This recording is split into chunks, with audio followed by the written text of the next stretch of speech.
Hello again, everybody.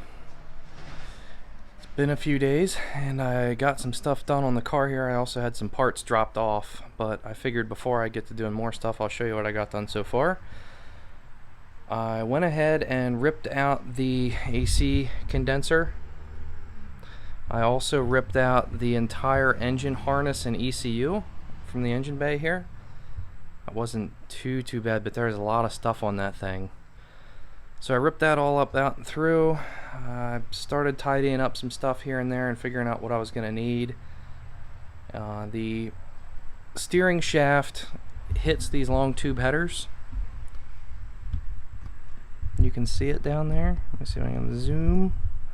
You can see the rag joint right there actually hits the primary tube, and I don't even have the header all the way tight, but that's going to be an issue. So I'll show you tonight. I got a universal joint for this. It is a 3/4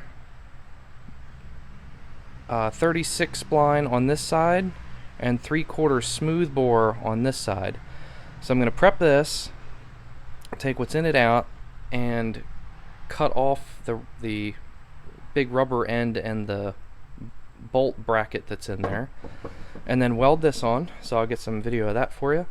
I'm going to try and make these factory radiator mounts work because he brought over an F-body radiator. So what I'm going to do is that fits in there real good, real nice. I'm going to locate it, and it comes with this, it has this factory mounting location right here.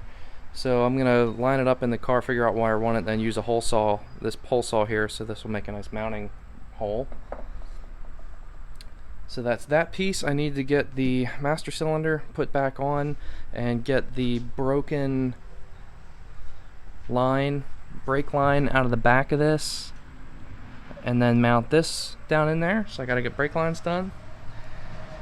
It does look like I'm going to have to either put in a low pressure fuel pump that does around 6 psi of pressure, anywhere I think of 4 to 9 or something like that, or I can run a higher pressure fuel pressure regulator, but the factory 1/4 inch return line isn't sufficient to return enough fuel, because as volume is lower, the flow is higher. So with the 1/4 inch return line, it looks like the lowest people can seem to get the fuel pressure using a regulator with factory 1/4 inch line is upper teens or low 20s.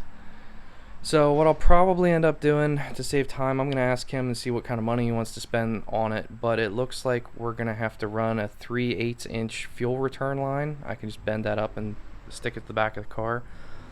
Then we can keep our pump that's in there in case he ever wants to convert back to EFI setup and or turbo. And then the regulator will be the same. You can get regulators that look like they go from 3 or 5 psi to 65, and then if you run these LS engines with the factory or aftermarket rails, they want, it's like 58 psi of pressure, so that will be sufficient. So I'm going to go ahead and get that ripped out, get the pieces cut down, and then I'll show you getting it mocked up and mounted on with the universal joint. We'll get that in, and I'll also get the radiator in tonight. Alright, so I got the steering shaft out. Now I already took it apart or cut it apart and got it ground down, but this is what it looks like. So it's got this sliding piece that goes up and down. This is a round disc here, this piece of rubber that I cut out so I could cut it off, and then this is what slips over the splines on the the steering rack. So you cut these off, this comes apart, you cut this off and cut it on the top and the bottom right here where it's thinnest and connects to the shaft, and whack it apart, and then this obviously is separate. So then you're left with this.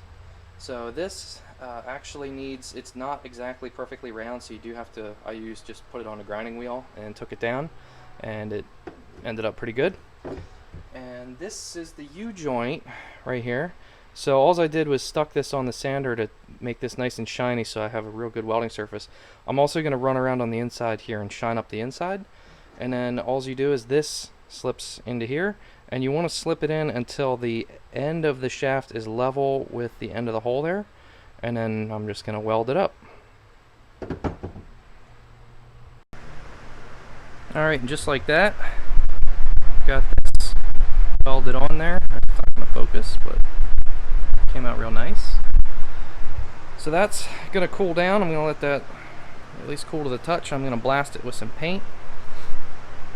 And then I did read and see that the guys were pulling out these Allens, the Allen screws right there, and putting some Loctite on them because apparently they back out. So I will do that.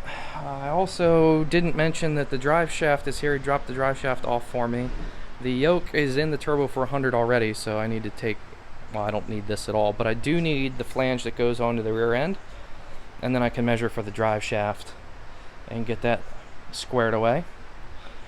So while that's cooling, I'm going to try and get down in here in the engine bay and see if I can knock a hole down over here-ish. Put the hole saw so I can get this thing to sit down in there. So that's next steps here.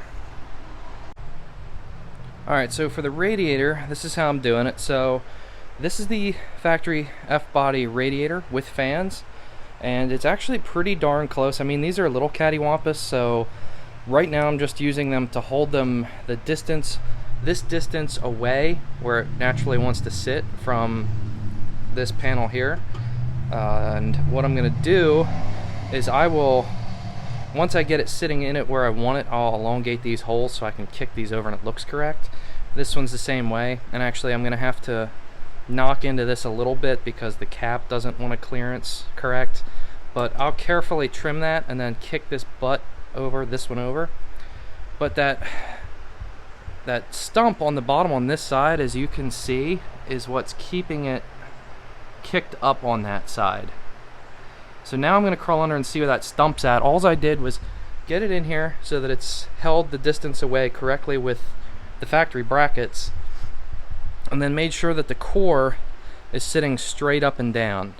So now I can crawl under there and mark with a marker where I need to cut for that center post, and then this whole thing will drop down in. So I'll work on getting that done here.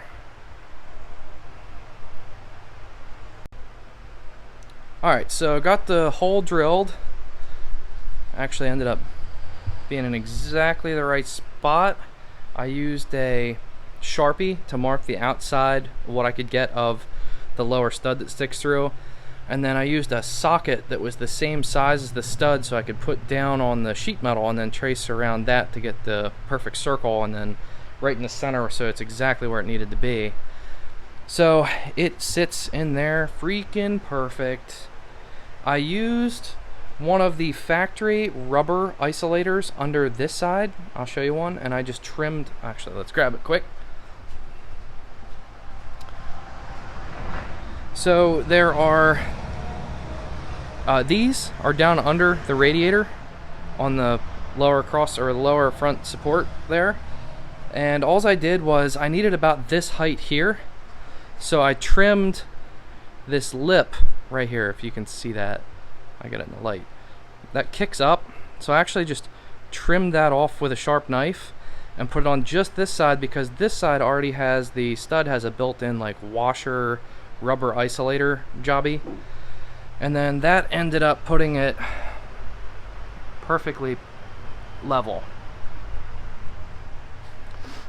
And actually, when it got kicked down and sat down correctly, I'm still going to modify this a little bit because it's going to bother me that it's not exactly square to the front here, but the cap works. So I don't know if I'll just trim this to make this look like it's going to be square with the front and leave it a little cockeyed. I might open this hole up a little bit so I can kick this over. And then once I get the brackets, this one's actually pretty damn good. So once I modify this one, I'll go ahead and spray them black. And what's also nice is it looks like this lower hose, the factory F-body lower hose, is going to work perfectly fine on the truck pump. I have to do a little trimming to get rid of this kink, but all I got to do is let it go in a little bit. So I got to trim some off of right here, so it'll come this way, and that'll get rid of this kink right here. So that's fantastic news. I'm gonna have to make an upper hose from here over to over here, but I will probably, I'm kind of thinking a factory truck upper hose will work, and I mean, because they come out over here and they come over here and then they kick over. So I have a feeling that'll work if I can trim that down, but I'll make a template out of a coat hanger or something and then go back or go into advance and go in the back, and they let me pick out of their radiator hose selection. So that's that. Radiator's in, check done. I need to get a couple of the connectors ordered. I need the male end of the plug that goes into these motors so I can wire it up to a relay and come up with something to hold this shroud nice and tight here, because it looks like it's a little loose. So the radiator's in good shape. This came out great, so I'm going to spray this quick, get this in, make sure everything steers and clears the headers, and I'll take another little video. Alright, so here's as far as I'm going to get tonight. I got the radiator finished up, painted brackets, everything looks good, everything's nice and solid. Finished the steering shaft, you can see down there, maybe down there. Clearance is the primary tubes. Got the header nice and tight, wheel spins, so everything's in good shape. So now tomorrow I'll measure for the drive shaft. We'll get that done, and then I will look into getting the fuel lines finished up. So I'll have another video here in a few days.